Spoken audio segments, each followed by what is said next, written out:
Metiendo una canasta se hace feliz a una persona. Dando una asistencia, haces feliz a dos. John Stockton. En el mundo del baloncesto hay jugadores que brillan por su explosividad, otros por su habilidad para anotar. Y luego está John Stockton, un hombre que convirtió el arte de basar el balón en una forma de dominio absoluto, sin necesidad de hacer ruido, sin grandes discursos ni excentricidades. Stockton construyó un legado intocable, el máximo asistente y ladrón de balones de la historia de la NBA, un genio silencioso que veía el juego como si tuviera visión de rayos X y que junto a Karl Malone formó una de las duplas más letales de todos los tiempos. Hoy vamos a viajar en el tiempo para recordar la grandeza de John Stockton, su lealtad inquebrantable por los Utah Jazz, sus duelos contra los gigantes de la liga y la razón por la que, pese a no haber ganado un anillo, su nombre está escrito con letras doradas en la historia del baloncesto. Prepárate porque esto no es solo una historia, es la leyenda del base definitivo. Bienvenidos a Hablamos de Básquet. Soy Juan Carlos y hoy te contaré la historia de John Stockton. Como siempre, antes de empezar, os invito a darle me gusta, suscribiros tanto en Twitter como en iVoox y en YouTube y recordar que ya somos 55 suscriptores en YouTube. Pero como antes, como en cada historia, viajemos al pasado. John Houston Stockton, nacido un 26 de marzo de 1962 en Spokane, Washington, empezaría a jugar al baloncesto en el colegio Aloysius y más tarde ficharía por Gonzaga, donde demostraría cualidades poco comunes. Jugaría 4 años en la Universidad de Gonzaga, demostrando su espectacular visión de juego y llegando a promediar 20,9 puntos por partido en su último año. Esa misma temporada, el equipo lograría un récord de 17 victorias y 11 derrotas, el mejor resultado desde hacía 17 años, y lideraría su conferencia en anotación, asistencias y robos. Hasta que llegamos al año 1984. Con el pick número 16 del draft de 1984, los Utah Jazz eligieron a John Stockton de la Universidad de Gonzaga. Stockton no era uno de los nombres más conocidos de aquel draft, un draft que es reconocido históricamente como uno de los mejores de la historia, ya que jugadores como Michael Jordan, Hakeem Olajuwon, Charles Barkley fueron seleccionados, además de John Stockton. A pesar de demostrar un gran talento en sus primeras 3 temporadas, el base titular de Utah era Ricky Green, que no se iría del equipo hasta los 33 años. Pero Stockton siguió progresando, demostrando una gran humildad y trabajo duro. Fue en ese momento que Frank Layden, entrenador de los Utah Jazz, le daría la titularidad a Stockton y empezaría a tener grandes actuaciones noche tras noche.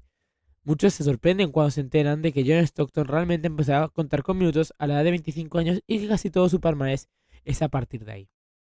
La magia del baloncesto le haría un regalo, y es que en su año sophomore llegaría Karl Malone a la franquicia de Salt Lake City, formándose una de las mejores parejas de la liga. No pasó mucho tiempo hasta que los Utah Jazz empezaran a ser candidatos a todos, ya que los pases de Stockton y Malone fueron una amenaza letal. Nuestro protagonista participaría en su primer All-Star en 1989, un logro que acabaría consiguiendo en 10 ocasiones. En los años 90 los Utah Jazz tenían todo lo que se podía desear, un vestuario joven, un equipo decidido, un gran entrenador y sobre todo a John Stockton y Karl Malone. Stockton era uno de los pocos bases que son denominados como clásicos y puros, poco ostentosos y poco físicos. Además, empezó a tener racha y fama ganadora. En la temporada 89-90, Stockton promedió 14,5 asistencias, que es todavía el promedio más alto de asistencias en una temporada históricamente, además de lograr su récord personal de 28 asistencias en un mismo partido frente a los San Antonio Spurs. En el 1992, Stockton y los Jazz llegaron a las finales de conferencia por primera vez, aunque fueron derrotados por los Portland Trail Blazers en 6 partidos. Aquel mismo verano, Stockton fue seleccionado para representar a los Estados Unidos en las Olimpiadas de Barcelona en 1992, formando parte del Dream Team y llevando el oro olímpico. En el 1993, Stockton fue el MVP del All-Star, compartido con su compañero Karl Malone. Stockton también demostró una gran lectura de juego en defensa a la hora de robar balones y defender líneas de pase, lo que provocó que llegara a promediar más de 3 asistencias durante 5 temporadas seguidas. Ahora sí, parecía que los Utah Jazz estaban preparados para ser campeones. Tenían el mejor base de toda la NBA y uno de los mejores jugadores en la pintura. Salt Lake City estaba dispuesta a cumplir un sueño y de ver cómo su equipo derrotaba a los más grandes. Stockton y Malone estaban haciendo historia y lograban extraordinarias estadísticas, llegando a promediar Stockton 14 asistencias por partido. En el año 1996, John Stockton volvió a ser parte de la selección estadounidense de las Olimpiadas. En este caso fue las Olimpiadas de Atlanta 96, donde los americanos se hicieron con el oro. Y ahora es cuando llegamos al mejor momento de la carrera de John Stockton, las temporadas de 1997 y 1998. Los Utah Jazz eran el equipo diseñado para ganar el campeonato, pero se encontraron con los Chicago Bulls de Scottie Pippen, Dennis Rodman y por supuesto Michael Jordan. Estos dos años tuvieron dos finales de escándalo entre la franquicia de Chicago y Utah. Ahí fue donde nos dimos cuenta que John Stockton y Karl Malone serían dos héroes sin anillo. Los Jazz llegaron en el año 97 a sus primeras finales de la historia con el sueño de derrotar a uno de los mejores equipos de la historia. El equipo había logrado 64 victorias y 18 derrotas en la temporada regular. Stockton estaba en el mejor momento de su carrera. La serie estaba igualada con un 2-2, pero en el quinto partido Michael Jordan se disfrazaría de Jesucristo al hacer 38 puntos con 39 de fiebre, conocido como el Flu Game, para lograr poner a los Bulls por delante en la eliminatoria. A pesar de los extraordinarios números de John Stockton y Karl Malone, era imposible ganar a esos Bulls de Phil Jackson. En el sexto partido, gracias a una canasta de Steve Kerr y a un robo de Scottie Pippen, que acabaría en un mate de Tony Kukoc, los Bulls pudieron ganar un sexto partido que estuvo igualado en todo momento. Quedaban los Bulls como campeones de la NBA. Con este campeonato, los Bulls lograron su quinto anillo y consiguieron hacer back-to-back.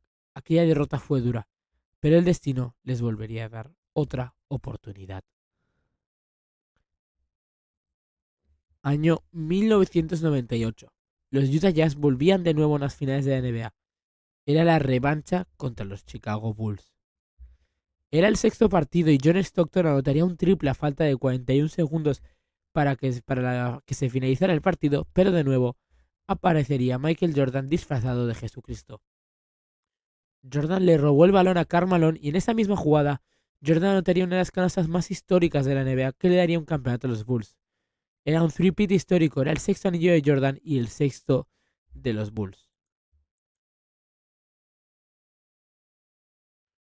John Stockton seguiría 5 temporadas más en Utah y finalmente llegó su retirada en el 2003. La retirada de un jugador que había sido 10 veces All-Star, 2 veces medallista de los Juegos Olímpicos, 9 veces máximo anotador, máximo asistente de la liga, elegido entre los 50 mejores jugadores de todos los tiempos, un número 12 retirado en su honor en los Utah Jazz junto al de Karl Malone. Miembro del Basketball Hall of Fame, el máximo asistente y ladrón de la historia de la NBA. La definición de un base puro que priorizaba la asistencia a la canasta. No existen ni palabras ni récords suficientes para describir la carrera de John Stockton, porque lo suyo no fue solo acumular estadísticas, sino redefinir la posición de base y demostrar que la grandeza no siempre necesita reflectores.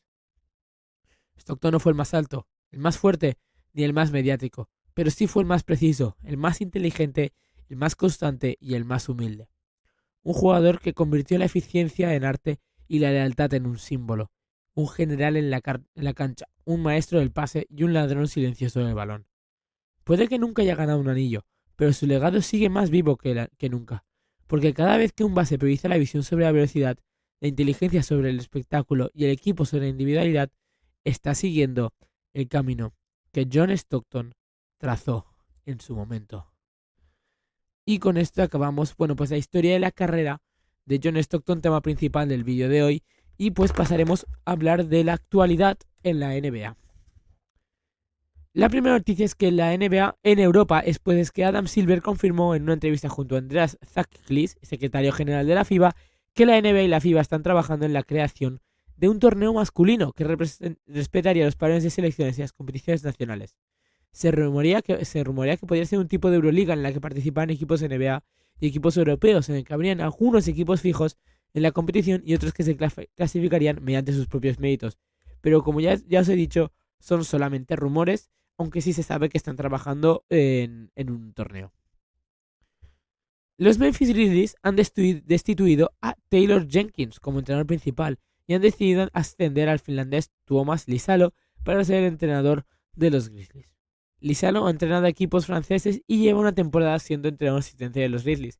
Muchos dicen que es una de las decisiones las más sorprendentes y las peores que se han hecho a nivel de entrenadores en la NBA. Otra noticia es que ya es oficial, se viene un documental de Kobe Bryant. Netflix establecerá la fecha del lanzamiento pronto. El documental se llamará The Heart of Black Mamba, que en español significa El corazón de la mamba negra. Y se trata de un viaje a través de la carrera de Kobe centrándose en el campeonato de 2010 junto a Pau Gasol, con especial énfasis en el liderazgo y la influencia de Black Mamba. Otras noticias son que los Lakers han decidido cortar a Cam Reddish para darle a Jordan Goodwin un contrato NBA. Goodwin tenía un contrato two-way con la franquicia angelina y ahora pues le han ascendido con un contrato fijo. El exjugador de la NBA, Mike Bibby, se ha convertido en el entrenador de Sacramento State, que es un equipo universitario de la ciudad de Sacramento. Los Golden State Warriors también han firmado a Kevin Knox para el final de temporada. Esa semana hay menos lesiones y de jugadores, bueno, hay 2 estrellas y 2 jugadores de rotación, pues que hay, bueno, son menos de las que hubieron la semana pasada, que además eran todos casi estrellas. La primera es que el base de los Charlotte Hornets, LaMelo Ball, se perderá todo lo que queda de temporada debido a una lesión en el tobillo y la muñeca derecha. Gary Payton se perderá un periodo de tiempo indefinido debido a una rotura en el ligamento del pulgar de su mano izquierda. Damian Lillard se perderá un periodo indefinido de tiempo debido a una trombosis venosa profunda. Esta es la misma lesión que sufrió Víctor Wembanyama hace poco.